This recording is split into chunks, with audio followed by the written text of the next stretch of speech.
What's going on, everybody? Just wanted to reach out and talk to you guys about kind of how I keep warm in the really cold winter months. Wind chill today is sub 15 degrees Fahrenheit, and so I went and fished in the same weather yesterday, and I felt totally fine. And I wanted to go over kind of what my philosophy is on how I keep myself warm and how I think you can keep yourselves warm as well.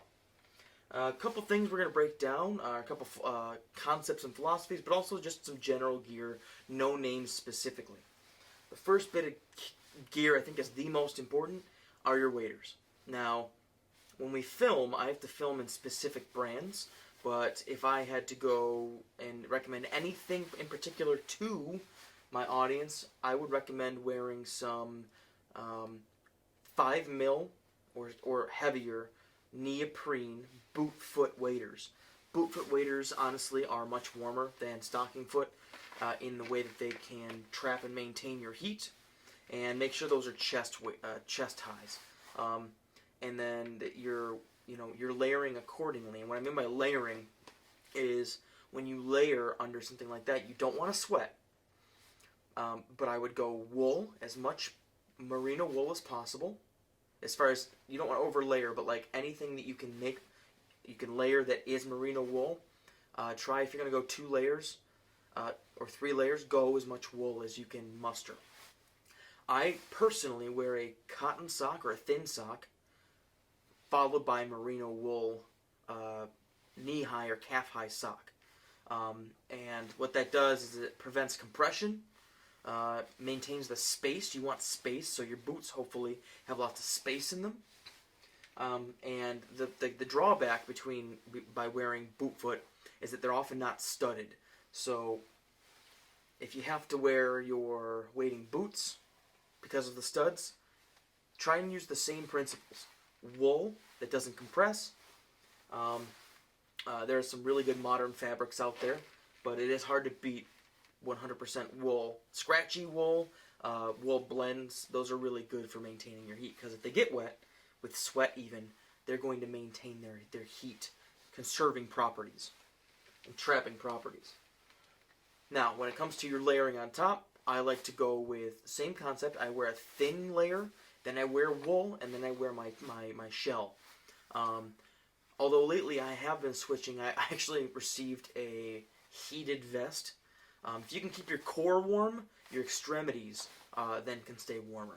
I'm not a big glove guy, but I know that many people, when they wear their gloves, mittens obviously are king when it comes to warmth, but if you can get by with wearing a half-finger mitten cap, like hybrid glove, I know a couple guys that love those. Lots of different companies make those. When it comes to your headgear, keeping your head, your ears, and your hands cold. If you can keep your head and your core cold or warm, then you're probably better off with your toes and your hands staying warm, because your body prioritizes those things that keep us alive. One way that's really easy to keep your head and your body warm and your core warm is to wear some kind of neck gaiter, even if it's scrunched up at your neck.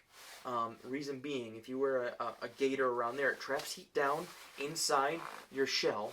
But at the same time, if need be, it can come up and kind of cover some of your exposed neck where a lot of heat is released. And we want to make sure we're maintaining that.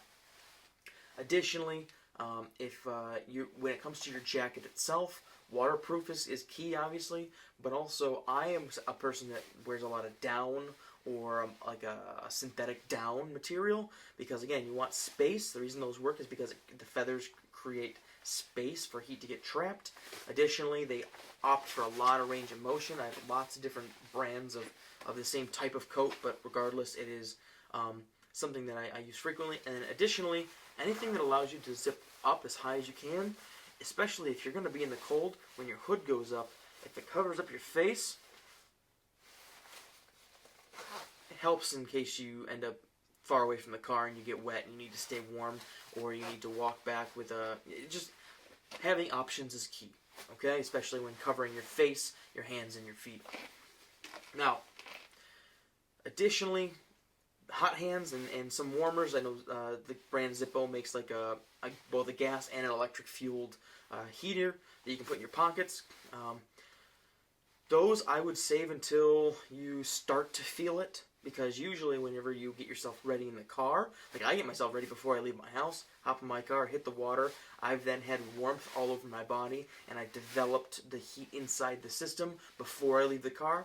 That usually sticks with me for quite a while, and then when I start to feel the creep of the chill, I'll turn my heated vest on, or I know a lot of guys will wear heated socks. That's when I'd turn those on. I wouldn't do them right away because battery only lasts so long.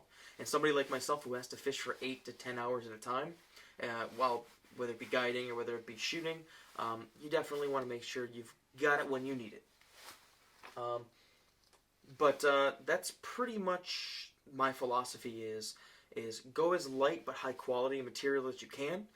If you can get away with wearing neoprenes, if you're going to wear those, they sell like studded cleats that can go on to boot foot waders. I highly recommend doing that, especially right now. Things are covered in ice.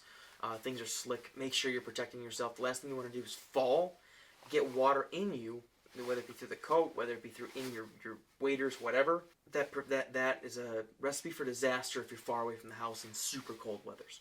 So hopefully that helps. If it does, please give the video a thumbs up, subscribe to the channel. What are some of the things you do? Please comment below to keep warm in this extreme cold weather. I'd love to know. I bet you many people would love to know some tips and tricks. I'd love to learn something new, right off the rip here as well. So please give the video a thumbs up, subscribe to the channel. Check out the other videos in the playlist. And until next time, guys, catch you guys on the flip side. Tight lines, and we're out.